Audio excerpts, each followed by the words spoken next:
Just days after millions in Iran protested the presidential elections last year, internet blogger Kianush says he became a wanted man by the Islamic Republic. Obviously, it was terrifying. I knew if they found me, I would get more than a beating. I had heard about what happened to people who were in prison. I knew this time it wasn't a joke. The 30-year-old who asked us not to show his face says he took these pictures of the protests and posted them on his blog. 9 days after the disputed vote, Kianush says his neighbor called and said security forces were at his door, asking where he was.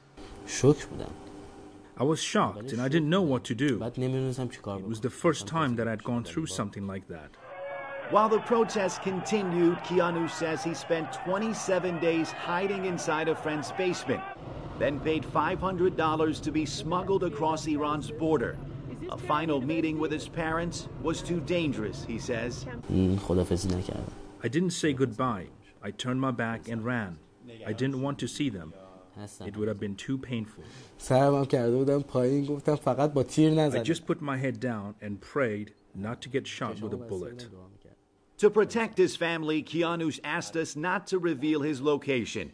Human rights groups say thousands of opposition supporters fled Iran after the disputed vote to escape a government campaign to intimidate and arrest journalists, activists, and artists. It's very hard when you leave your country because you don't know if you'll ever go back.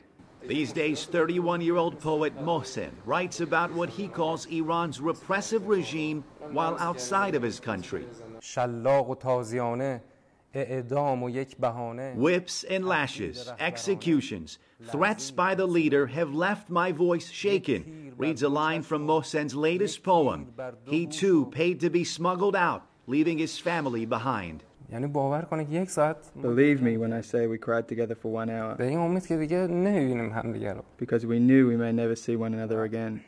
Some analysts say each opposition supporter who leaves Iran is a win for the government.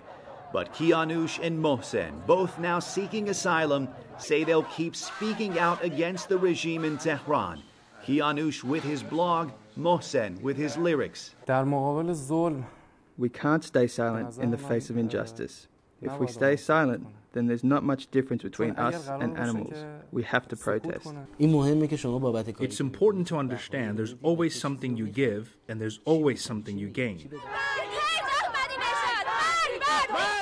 What these two men gave up is their country. What they've gained, they say, is a movement for civil rights that won't go away anytime soon.